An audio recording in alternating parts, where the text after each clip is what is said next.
Dieu ne nous a jamais envoyés pour construire des hôpitaux, bien que les hôpitaux sont utiles pour l'environnement, la santé de l'homme.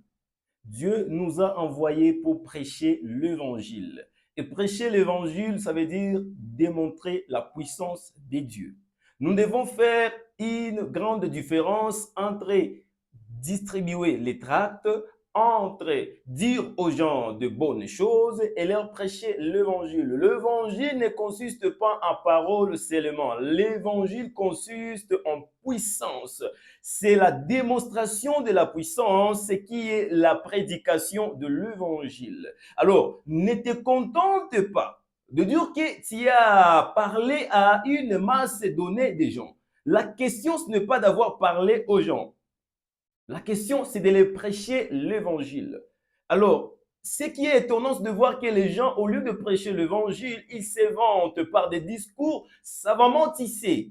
Et ils constituent en cela l'obstacle même à l'œuvre de Dieu. Dieu n'a jamais voulu que son peuple soit bâti sur la connaissance de la tête.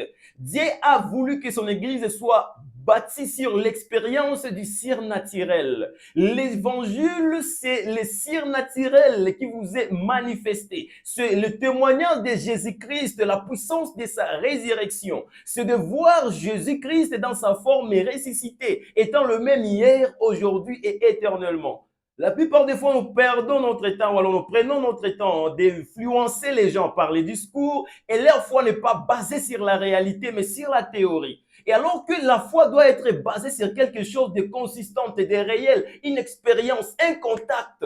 Et ça doit être le contact avec le surnaturel. Et pour que cela ait lieu, l'évangile doit être prêché. Et Dieu confirmera sa parole par les signes et les prodiges pour que l'évangile soit manifesté, prêché.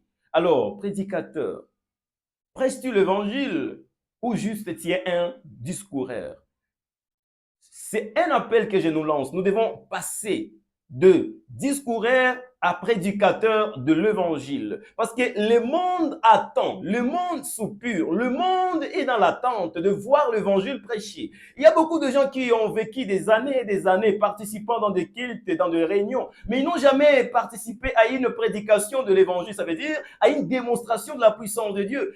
Alors qu'ils croient à un Dieu surnaturel, ils n'ont jamais vécu une expérience surnaturelle. Alors la foi ne sera pas solide tant que l'homme n'a pas rencontré le surnaturel. Alors prêchons l'évangile ou alors retournons